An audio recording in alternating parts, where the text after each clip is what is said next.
see fire come from below. I hear thunder crack on the road. Alrighty, what's up guys? It's the Wealthy Mongoose. It's been a minute or two since I last put out a video, but it's a good thing because it's giving me a lot more time to go back, read some more novels, and kind of see what, I want to put out there. And today we got 3 of them, as per usual.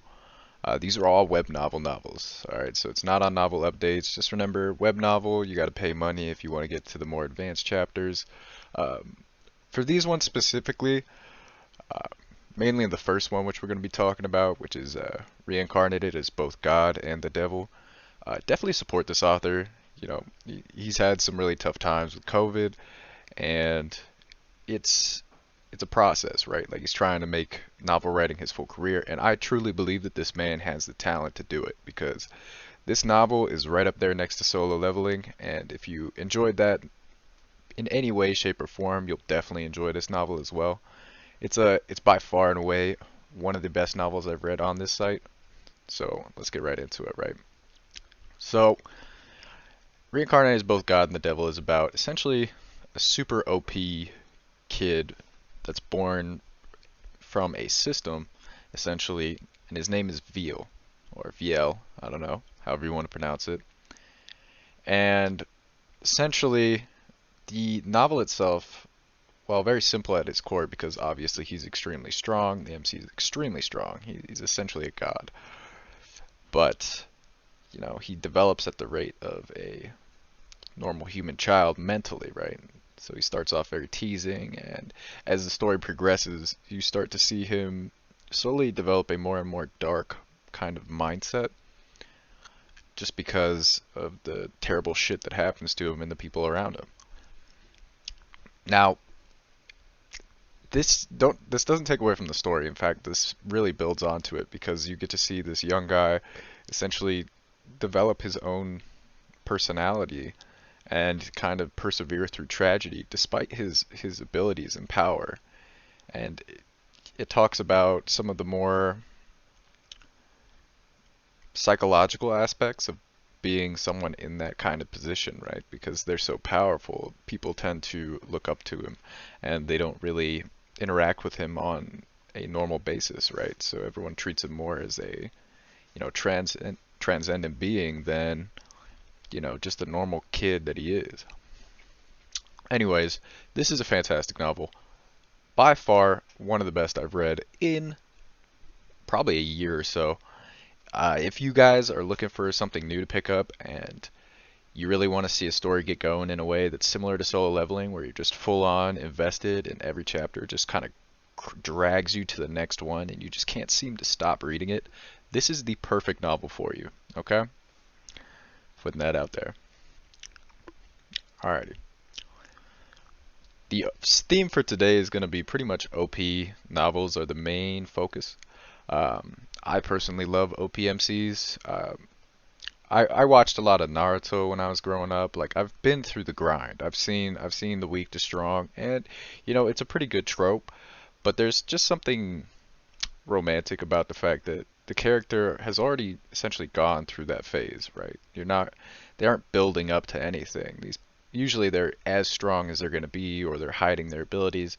But it creates a completely different dynamic in the story that enables you to kind of immerse yourself in a very different way than if they had to grind up from the bottom to the top. And there's hundreds of chapters of just strength building and world building and character interactions, and that's fine. But I personally enjoy just the throwaway OPMCs where you can kind of just read the entire story and not really feel the tiredness from continuously just hoping that this person's going to power up a little more, or waiting to see what sort of hidden treasure they're going to find to level up. All these kind of things are not present in Demon Lord's Reincarnation. Now, this is a pretty overreaching story, right? I was very happy with the plot progression. It starts off as essentially a super fight-loving, I guess you would almost consider him a war god, Kratos, the demon lord. He dies, and then he is reincarnated into his human form, which is Ren. Now, the story takes a look at the perspective of a demon lord now living a human life, uh, and he also is growing up with the hero, right? However, he's kind of interacting with the world in a slightly different way than you might imagine, because he's the demon lord, it doesn't necessarily make him evil or anything like that. However, he's not shy of killing people, which is something that you might see in a lot of different novels, especially involving a hero. Now, the hero himself in this novel, well, you'll be introduced to him if you decide to read it. He does have a lot of those stereotypical hero ideals. He likes to force his own justice and ideals onto other people, hence the reason why he's now being guided by Ren to essentially take a different path and to kind of break his destiny. Because a lot of the heroes in this universe, they walk a fixed path. And there's several different types of heroes. However, they all have, a destined fate, and usually very tragic origins. So, if you're looking for a novel to kind of watch and see how the main character interacts and kind of manipulates and changes the world around him, this is the perfect one for that. I really enjoyed it. I was able to binge through all 300 something chapters in about 4 to 6 hours. It was fantastic. And yeah, let's see. The last novel we got going is The Sinful Life of the Emperor. Now, another OPMC novel. However, it's a lot more deep than you might imagine, right?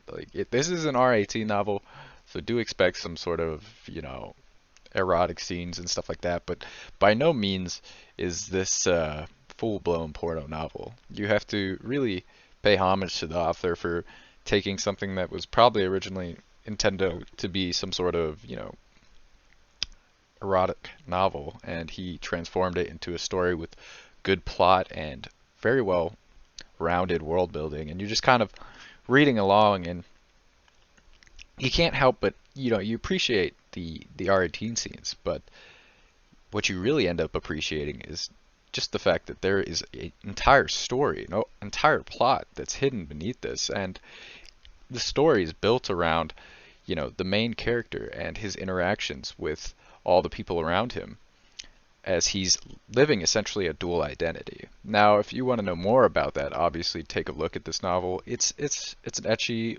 romance, harem mature, whatever you want to call it. If you do not necessarily like these kind of novels, obviously you don't have to read it. However, this does fall into OPMC territory again, just to kind of keep up with the theme for all three of these novels. And that is all I have for you guys today. I hope you enjoyed. Till next time.